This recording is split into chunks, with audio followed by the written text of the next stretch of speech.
Hello everyone! Welcome to another English learning video. This lesson is specially designed to help you improve your English speaking skills through a beautiful and emotional story.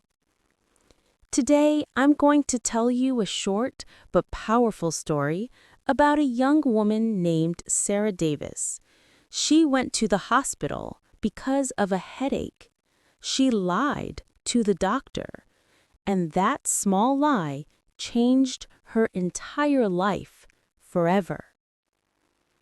In this lesson, I will tell you the story sentence by sentence.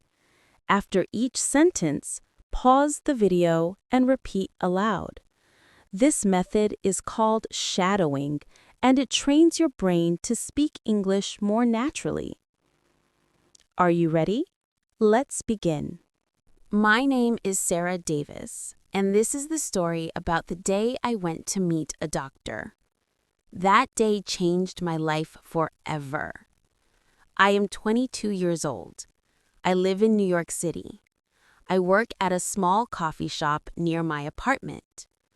Every day feels the same. Wake up, go to work, come back home, and sleep. Nothing exciting ever happens in my life. But one Tuesday morning, something very special happened. That morning, I woke up with a terrible headache. My head felt extremely heavy and the pain was strong. I knew I couldn't go to work that day. I called my boss and said, "I'm sick today." He replied, "Go see a doctor." I did not want to go. Doctors make me nervous. I always feel afraid they will give me bad news. But the pain was too much, so I finally decided to go to the hospital. The hospital was a big white building, full of people walking in and out. I felt nervous as soon as I entered. My hands were shaking slightly. Inside, a kind lady at the front desk smiled at me. "How can I help you?" she asked. "My head hurts. I want to see a doctor," I replied softly. She handed me a form and said, "Please fill this out." I sat in the waiting room. There were many people around me. Some looked sick, others looked worried, and a few were trying to keep their children calm. After 1 full hour, a nurse called my name. "Sarah Miller?" I stood up and followed her. She was young, friendly, and had a soft voice. "Follow me," she said. We walked down a long hallway. The walls were painted blue, and pictures of flowers hung on them. For some reason, those pictures made me feel slightly better. "The doctor will see you in room number 5, she said. I walked inside the room. There was a bed with white sheets, a chair, a desk, and some medical books. Everything smelled clean and fresh. After a few minutes, the door opened. A young man walked in. He was tall, had dark hair, and looked incredibly handsome. He wore a white doctor's coat. "Hello, I'm Dr. James Wilson," he said with a warm smile. My heart started beating fast, not because of fear, but because he was the most handsome man I had ever seen in my life. "What seems to be the problem today?" he asked gently. My head hurts," I answered softly. He sat down near me. I could smell his cologne, fresh, clean, almost like the ocean. He asked, "When did the pain start?" "This morning," I said. He checked my blood pressure, looked into my eyes and ears, and examined my head. His face came very close to mine, and I felt nervous, but in a sweet way. He looked concerned and checked me again. Everything was still normal. I looked at him. My heart was beating fast. I wanted to tell the truth.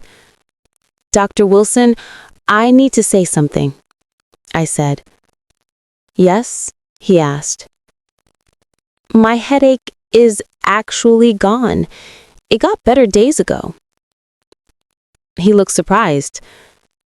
"Then why did you come back?" he asked gently. I took a deep breath. I was scared, but I couldn't hide the truth anymore. "Because I wanted to see you again," I whispered. He looked at me for a moment. I thought he would be angry. I thought he would say this was wrong. But instead, he gave a small smile. "Sarah," he said, "I'm glad you came back." My heart jumped. I felt brave.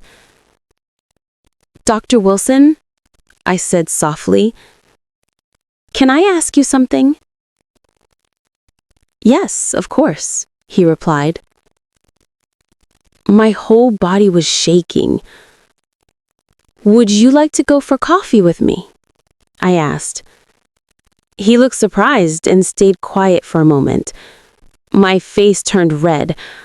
I thought he would say no. I almost wanted to run away. But then, he smiled again.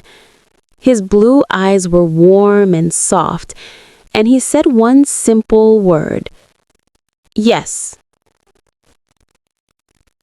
I couldn't believe it. My heart felt like it was flying. That evening, we met for coffee. We talked for hours. He told me about his life, his family, his dreams. I told him about my simple life in New York. He wasn't just handsome, he was kind, funny, and gentle.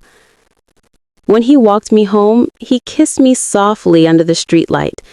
It felt like a dream.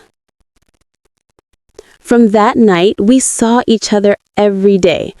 We went on walks, watched movies, cooked dinner together, and talked about everything. 3 months later, we sat by the river during sunset. "Sarah," he said, "I love you. I loved you since the first day."